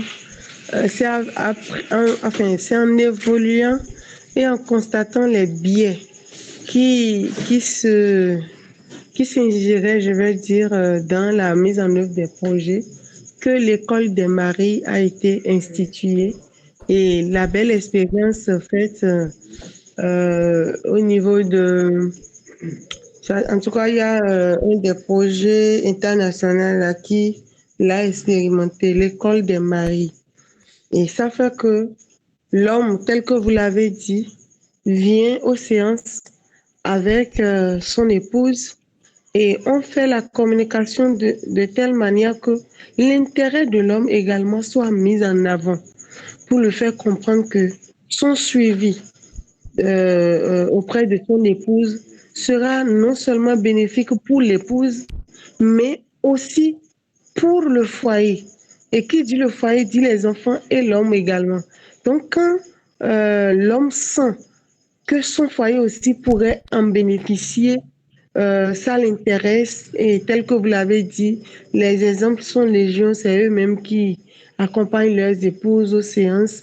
Des fois, ils sont partie intégrante de la séance. Des fois, ils restent en biais. Des fois, on demande leur avis. Il faut savoir valoriser quand on veut recevoir quelque chose de quelqu'un. Parce que de façon ex nihilo, les projets, programmes ne pourront pas parvenir à ce changement, à ce genre transformateur que nous cherchons. Il y a également la masculinité positive que nous prenons aujourd'hui, c'est de montrer à l'homme son importance dans l'avenir et de son épouse et de son foyer toujours, tel que vous aviez donné l'exemple de la femme qui est retenue un peu au service. Si l'homme est rentré avant elle, l'homme peut commencer certains béabas de la cuisine le temps que la femme ne le rejoigne pour finaliser. Et c'est également de faire la sensibilisation au niveau des femmes pour que celles qui gagnent également sachent qu'elles gagnent pour le foyer. Et non, je serai en train de gagner, mais je vais toujours dire, c'est à l'homme de dépenser, c'est à l'homme de garder le foyer et tout. Il faut que l'homme sente que le petit sacrifice qu'il fait pour son foyer a également une petite récompense ou une compensation du côté de la femme quand elle gagne. Donc, la sensibilisation doit se faire dans les deux sens si nous voulons avoir un foyer en paix tout en prônant l'égalité dont nous parlons. Merci. Merci, Madame, pour ce bon commentaire. Est-ce qu'il y a autre commentaire en tant que M. Djibril s'il est revenu? Ok.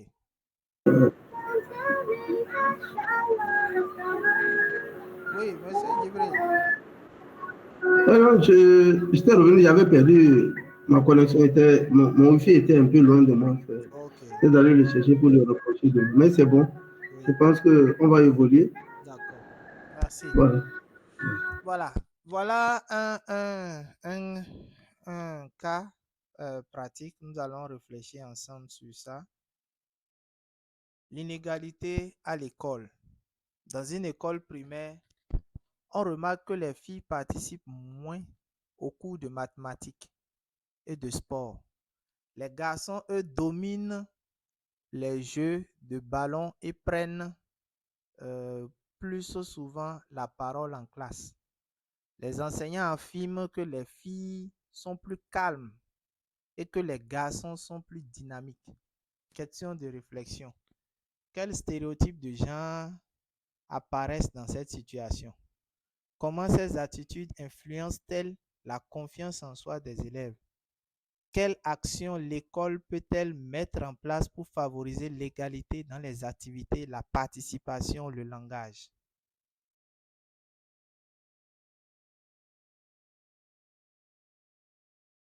Voilà un petit sujet de réflexion.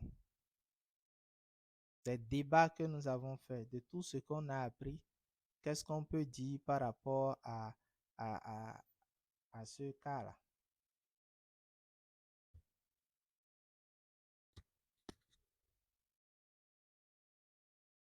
Les stéréotypes.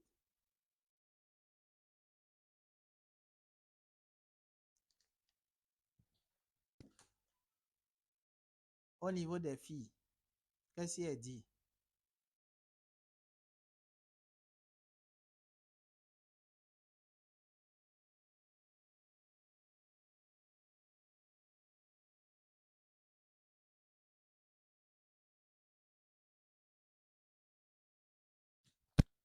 On est ensemble?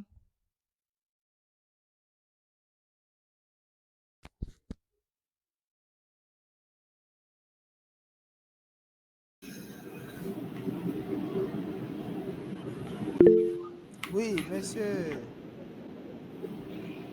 Oui, monsieur Cora. Ok, merci beaucoup. Déjà, au niveau du premier étude de cas, on peut constater que il y a certains aspects qui sont réservés strictement aux hommes et d'autres qui sont réservés à la femme en tenant compte du contexte. Donc, sur le premier, le stéréotype ici, c'est le sexe. La femme peut faire, l'homme ne peut pas faire. Donc, on se focalise sur le sexe pour dire en quelque sorte, pour faire une répartition, voilà, des tâches que chacun peut exécuter. Ok. Voilà, merci pour votre intervention. Je pense qu'au niveau des stéréotypes ici, nous avons, c'est dit dans le contexte. Hein. Oui, quelqu'un a levé la main, il a encore baissé. Oui, monsieur Djibril. Oui, merci beaucoup. Mais vous l'avez dit hier, on a évoqué le fait que les femmes ne soient pas intéressées par les sciences. Oui. Et ouais, les mathématiques, c'est une matière scientifique. Oui. Ça, c'est déjà un stéréotype qu'il faut relever. Oui. Il y a aussi le fait que les filles sont plus réservées que les garçons qui sont tentés par l'action. Oui. Donc, moi, c'est les deux stéréotypes que je retrouve à travers. Mais le cas ne nous dit pas que, bien que les femmes ne participent pas, elles ne parlent pas. On ne dit pas qu'elles n'ont pas les bonnes notes. Elles peuvent être calmes et avoir de bonnes notes. Oui. Mais je note quand même que le désamour pour les choses, ça apparaît ici. Et aussi le fait que la femme soit assez réservée, timide, contrairement à son ami garçon qui est plutôt tenté à l'action. Voilà. Voilà. Donc, c'est un peu ça. Hein. Donc, au niveau de la fille, c'est clairement dit que elles elles participent moins au cours de mathématiques, genre un peu passives. Hein. Elles sont peu sportives parce qu'on nous dit ici qu'elles participent moins au sport. Ils ont aussi dit que c'est les enseignants qui l'affirment, hein, que les filles sont plus calmes. Donc, calme ici. Au niveau des garçons, on parle ici de ce sont eux qui sont plus dynamiques parce qu'on dit qu'ils prennent le plus souvent la parole. Au niveau des garçons, toujours dans le contexte, on peut toujours noter parce qu'on nous parle aussi, on dit les garçons sont plus dynamiques. Donc, les enseignants aussi ont fait aussi des affirmations aussi, tant au niveau des garçons, tant aussi au niveau des hommes, et aussi les activités comme par exemple les jeux de ballon semblent réservés aux garçons. Donc, je pense que vu le contexte, voilà les stéréotypes qu'on peut souligner à ce niveau-là. Maintenant, on va analyser maintenant comment ces attitudes influencent-elles la confiance en soi des élèves. Comment les stéréotypes que nous avons cités, là, on va analyser un peu pour voir comment ces attitudes-là peuvent influencer la confiance en soi des élèves.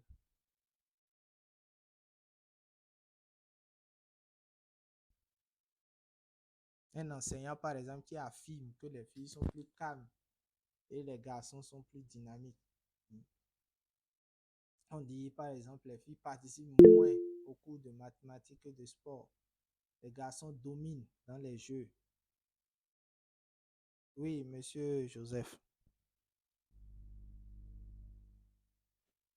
Ok, merci, monsieur Jacques. Moi, je vois que déjà dans cette école, déjà les enseignants eux-mêmes affirment déjà. Donc, je trouve que ce sont des attitudes qui ne donnent pas vraiment la confiance aux filles pour dire que la fille aussi peut faire ce que les garçons sont en train de pratiquer. Donc, du fait qu'il n'y a pas un mécanisme que ces enseignants-là ont mis en place pour vraiment changer l'attitude des filles, moi, je trouve que ce sont là les attitudes qui peuvent influencer vraiment la confiance en soi de ces élèves-là. Ok. D'accord. Autre intervention? Voilà. Parce que ici, on parle de confiance, hein. On parle de confiance en soi des élèves. Quand on affirme ce genre de trucs, les filles, par exemple, peuvent se sentir moins capables ou illégitimes dans certains domaines, par exemple les mathématiques, le sport, par exemple, dans la prise de parole. Il y a aussi, les filles peuvent se censurer ou bien éviter les défis pour ne pas plaire ou bien déplaire ou bien paraître hors norme. Toujours dans le cas, qu'est-ce qu'on peut noter? Les garçons, en étant toujours mis en avant, on peut devenir dominant, mais aussi pressé ou bien pressé de performer. Donc, ce qui peut créer d'autres formes de pression aussi sur les garçons. Parce qu'à force de dire que garçon est bon, ils vont aussi faire de telle sorte que ils vont peut-être se retrouver dans l'exagération. Donc, voilà un peu ce qu'on peut noter à ce niveau-là. À la troisième question maintenant, quelle action l'école peut-elle mettre en place pour favoriser l'égalité? Au vu de ce qu'on a constaté, les stéréotypes et les conséquences dans la confiance des élèves, quelle action maintenant l'école peut-elle mettre en place pour favoriser l'égalité, surtout dans les activités, la participation et le langage aussi? Oui, Madame Clémentine. Merci pour la parole. Bon, selon moi, l'école doit encourager toute fille qui se lance dans des activités sportives, par exemple, ou qui aime les sciences. L'école doit les encourager et punir toute action visant à le faire abandonner ça, quoi, selon moi. Il y a un élément clé. Et c'est ça, je vois, qu'on doit faire premièrement, selon moi. Oui, monsieur Emmanuel. Avant toute chose, il y a quelque chose qui doit être fait. Oui, je pense qu'on peut procéder à une sensibilisation des filles. Oui. Et au cours de cette sensibilisation, on peut amener des exemples de réussite de femmes. Et ces femmes-là viendront animer les sensibilisations, comme par exemple une femme pour essayer des mathématiques, oui, une femme pour faire le sport, ainsi de suite, déjà, des trucs comme ça. ou de redonner confiance aux femmes que elles aussi, elles peuvent être brillantes en mathématiques ou en sport. Ok. Ça, je suis d'accord. Et ça doit être fait. Mais avant cela, il y a quelque chose qui est important. Il y a une porte d'entrée là. Si on ne passe pas par là, peu importe ce qu'on va faire, ça ne va rien donner. Oui, monsieur Joseph. Moi, je dirais pour rejoindre un peu monsieur Emmanuel, Oui. je pense que il faut beaucoup plus se rabattre sur l'apprentissage des filles, surtout en mathématiques et dans le cadre également des sports. Ça pouvait les redonner confiance Oui. pour dire qu'effectivement, elles peuvent aussi faire comme les garçons. Ok. C'est très intéressant. Oui, mais il faut travailler aussi sur l'enseignant. C'est tout. C'était la première des choses. C'est la première des choses. Merci, c'est la meilleure des choses. C'est ça. On doit passer par l'enseignant. Formation de l'enseignant. C'est ça. C'est la porte d'entrée. On peut tout faire si on ne touche pas l'enseignant. Parce que vous voyez, l'enseignant va jusqu'à affirmer que les filles sont plus calmes et les garçons sont plus dynamiques.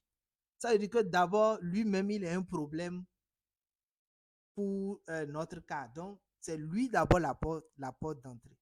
Donc, il faut former l'enseignant. Il faut vraiment le former. Donc, encourager une pédagogie inclusive. Il faut l'amener à encourager une pédagogie inclusive. Et aussi les outiller sur la sensibilisation au biais du genre et à leur impact. C'est très important.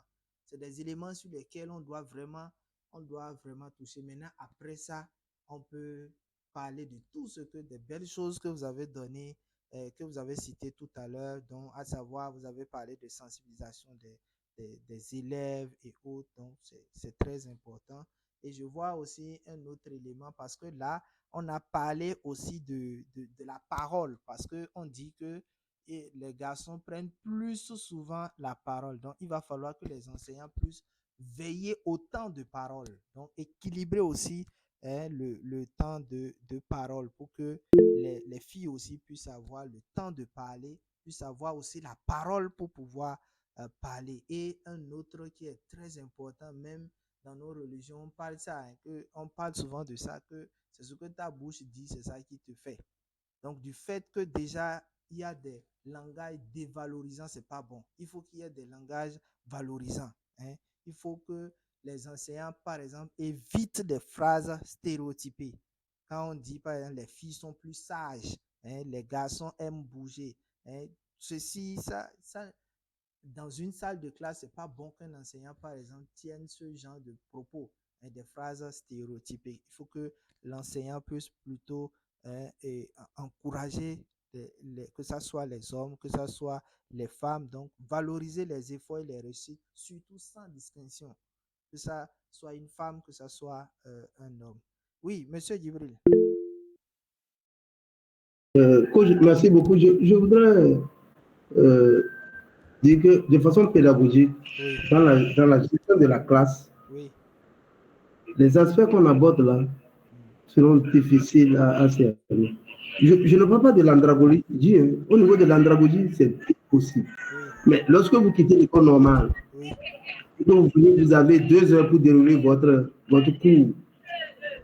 Ici, pendant que vous êtes en train d'interroger, même quand vous faites le brainstorming avec les élèves, et que les filles gardent, et quelles que soient les tentatives pour les relancer se taisent, pédagogiquement, et vu le programme à gérer, c'est difficile. Est-ce que cet aspect-là ne va pas être un aspect lié essentiellement à l'andragogie plutôt qu'à la pédagogie? Parce que le professeur, il a 2 heures pour dérouler un programme et il est difficile. Peut-être qu'il faut trouver un autre cadre pour motiver les filles à travailler. C'est pour ça que je pense peut-être qu'il faut un programme spécial pour inciter les filles à travailler. Sinon, dans un cours à dérouler pendant 2 heures, les aspects dont on parle seront difficiles à être pris en compte. D'accord. Il y a Madame Monet qui voudrait intervenir. Vous avez la parole. Oui, je vous répondrai que ce dont nous parlons ne viendra pas du jour au lendemain. On ne dit pas que parce que le professeur, il doit forcer les filles à parler et tout. Non, c'est petitement. Mais si le professeur est formé, il saura que voilà les stratégies que je vais développer pour amener la fille à avoir une confiance en elle. Tout part de la confiance en soi. Tant qu'elle va prendre la parole et les autres vont se mettre à rire, tant qu'elle va parler, on va trouver que sa voix est trop fine ou trop grosse. Tant que vous voyez, il y a de ces interjections qui ne facilitent pas ou qui n'encouragent pas l'autre à prendre la parole. Donc, ce que nous disons, ce n'est pas que du jour au lendemain, en même temps, il y aura cette amélioration. C'est un processus, c'est un travail à faire de façon à ce que, avant la fin de l'année, la fille parvienne quand même à savoir qu'elle-même, elle a une importance certaine. Elle a quelque chose à apporter lors des cours auxquels elle prend part. Merci. Ok. Pour ajouter à ce que madame vient de dire, ces problèmes-là euh, ont été identifiés quand? Ou bien ces stéréotypes de genre-là ont été identifiés quand? C'est pendant ces mêmes cours-là. Donc, ça veut dire que si nous allons apporter une solution, ça doit être pendant ces mêmes cours. Et on ne dit pas que ces solutions-là vont euh, euh, euh, être implémentées ou bien vont en même temps porter des fruits du jour au lendemain. C'est un processus, c'est un accompagnement. Même quand on veut renforcer les enseignants, là, c'est des occasions qu'on crée pour pouvoir former les enseignants. Donc ça, c'est une dynamique qui doit être développée dans chaque collège ou bien dans chaque école, mais avec un objectif d'intégration genre, d'égalité de chance, pour pouvoir permettre aux femmes et aux hommes ou bien aux filles et aux garçons de se sentir à l'aise à l'école et de donner le meilleur, de donner le meilleur d'eux-mêmes. Que des phrases stéréotypées ne viennent pas les décourager au point où même les amener à abandonner. Vous savez, si les phrases stéréotypées sont de trop, il y a des femmes qui vont se sentir inutiles. C'est comme on dit, si vous jugez le poisson à sa capacité de grimper à un arbre, il va passer toute sa vie à penser qu'il est inutile. Donc, c'est pareil. Donc, si tout le temps, on ne fait que sortir des paroles dévalorisantes, des phrases stéréotypées, les femmes vont finalement baisser le bras, elles vont démissionner, elles vont quitter l'école et ça sera une perte vraiment pour la société. Donc, voilà un peu ce qu'on peut retenir à ce niveau. On a encore 5 minutes. Recrutement en entreprise. Une entreprise recrute pour un poste de chef d'équipe. 2 candidats en lice. Amina, 32 ans, ingénieure compétente, mariée avec 2 enfants. Paul, 30 ans, même profil professionnel, célibataire. Lors de la sélection, le responsable du recrutement déclare: Amina est excellente, mais elle aurait sans doute du mal à gérer le travail et sa famille. Voilà la situation. Question de réflexion. Quelle forme de discrimination apparaît ici? 2. Quels préjugés sous-tendent la décision du recruteur? 3. Quelle politique l'entreprise pourrait faire pour corriger ce biais? Bon. Quelle politique d'entreprise pourrait corriger ce biais? Merci. C'est ça. Voilà le deuxième cas que nous avons.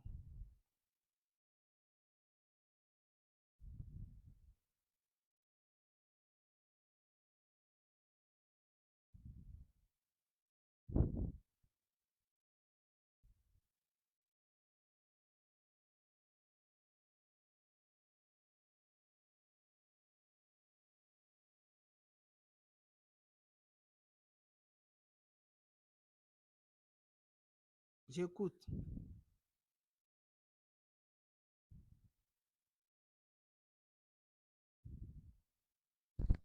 On est ensemble. Ça devenait calme. Hein?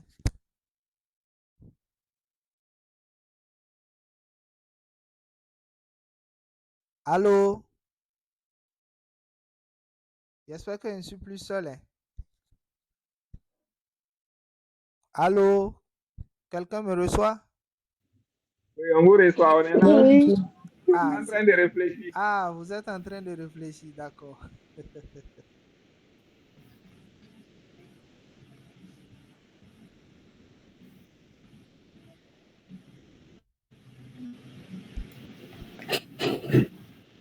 Quelle forme de discrimination apparaît ici?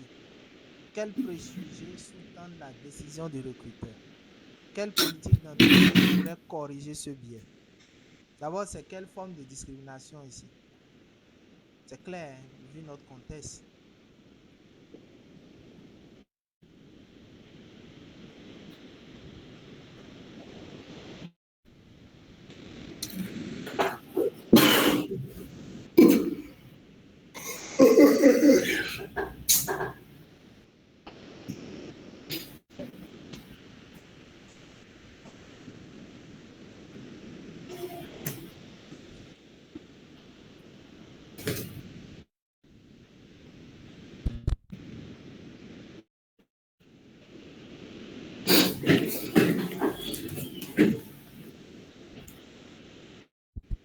Oui, monsieur Gibril.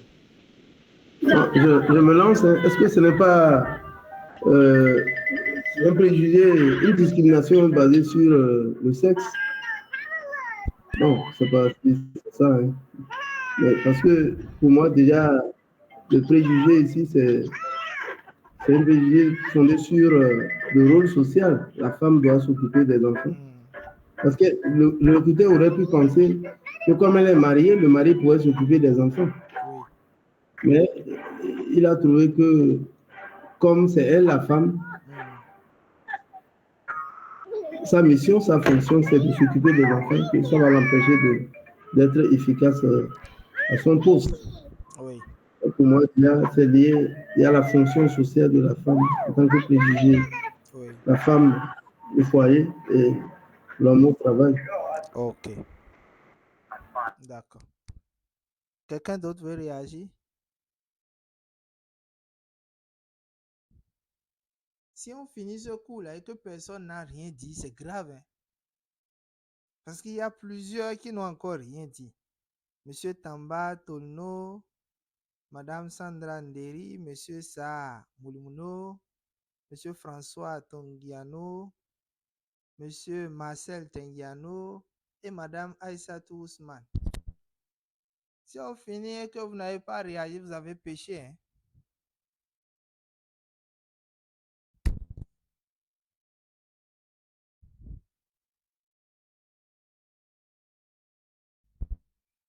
Ok, je pense que Monsieur Djibril a trouvé la forme, disons l'une des formes de discrimination, parce qu'il y a plusieurs formes de discrimination quand on lit ici. Il y a la discrimination basée sur le sexe, tel que vous l'avez dit. Il y a aussi la discrimination liée aussi à la maternité, parce que on dit ici qu'elle a 2 enfants. Et le recruteur dit, mais elle aurait sans doute du mal à gérer le travail et sa famille, puisqu'elle est mariée et elle a 2 enfants. Ici, donc, la discrimination, c'est lié ici. Quelqu'un d'autre peut dire aux gens, on va accepter, puisqu'on va parler aussi du sexe là.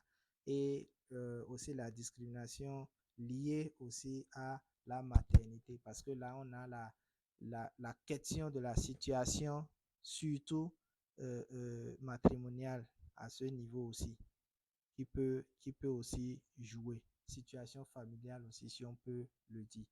Alors, quel préjugé sous-tend la décision du recruteur?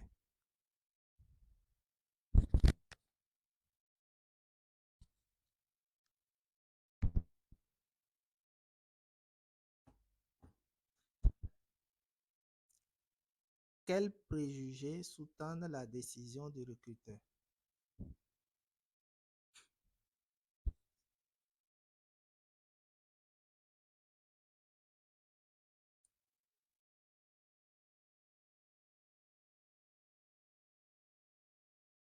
On réfléchit encore.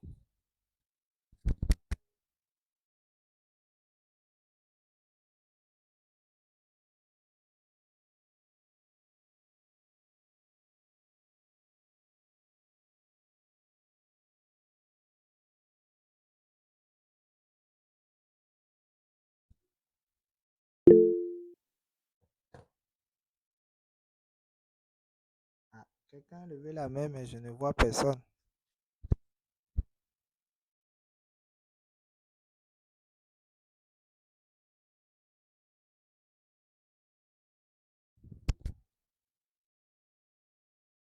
Quelqu'un a levé la main, mais je ne vois personne.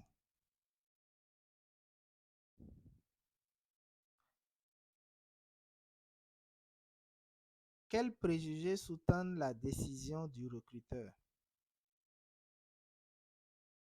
Je peux donner une première idée que je vois là. Je réfléchis aussi à haute voix. L'idée que les femmes, surtout mères, ne peuvent pas concilier responsabilité professionnelle et vie familiale. C'est ce qu'il a dit à la fin là.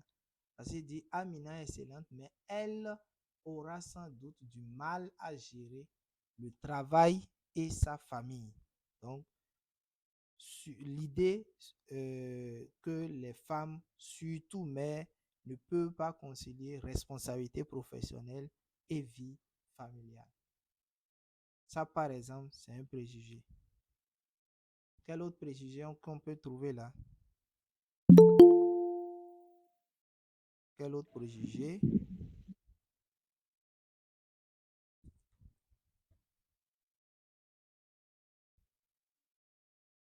On peut dire aussi, on peut trouver aussi l'inverse de la phrase, hein, puisque en disant ceci, il est en train de disqualifier déjà la femme parce qu'il dit Amina est excellente, mais elle aura sans doute du mal à gérer le travail et sa famille. Le mais pose déjà problème.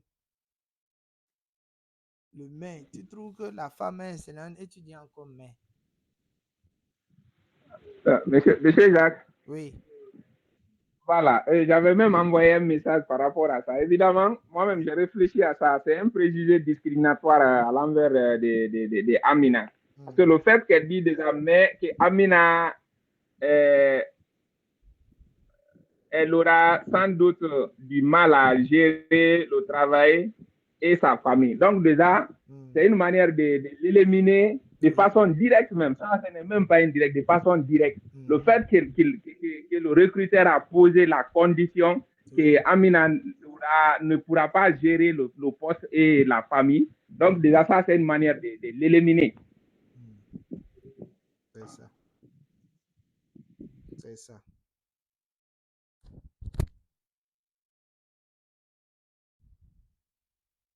C'est ça. On peut aller à la troisième question. Quelle politique d'entreprise pourrait corriger ce biais?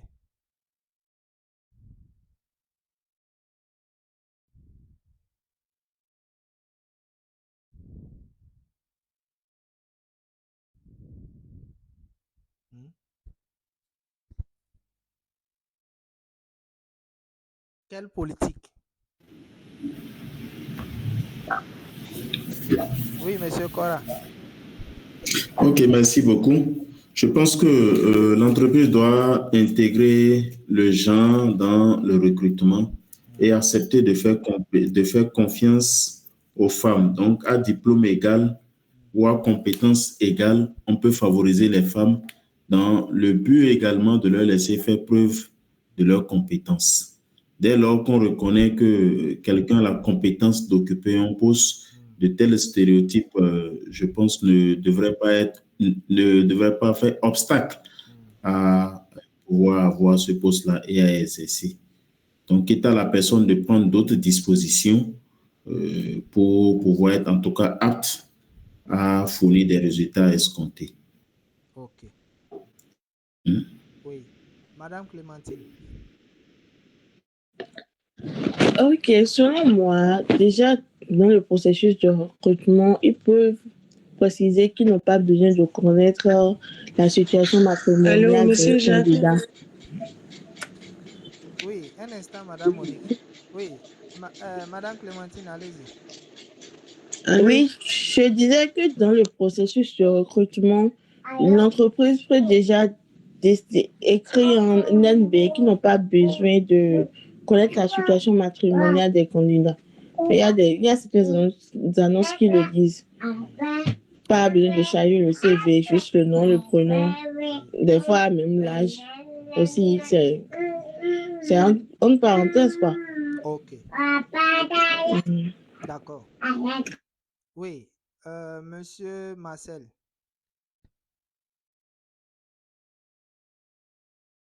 Monsieur Marcel. Bonsoir, oui, bonsoir, monsieur Jacques. Bonsoir à tous. Oui. Euh, Moi, je voudrais parler par rapport à la politique qu'il faut intégrer, comme vous l'avez dit. Oui. Il faut ici la prise en compte de l'aspect de la maternité. L'aspect de la maternité, il faut que le recruteur ou l'employeur puisse comprendre que non seulement de nos jours, il y a une complémentarité entre les hommes et les femmes. Donc, il ne faudrait pas isoler les femmes parce que elles peuvent être nourries à un moment donné ou encore tout ce qui est lié à la maternité. Donc, du coup, ils doivent accepter d'intégrer ça dans la politique, de voir un plan, c'est-à-dire un plan alternatif au cas où la femme recrutée peut être soumise ici à une situation de maternité, qu'elle puisse aisément vivre cette situation et puis après continuer à travailler. Mais c'est ce que je voudrais ajouter, quoi, M. Jacques. Merci beaucoup. Ok. Oui, Madame Monique.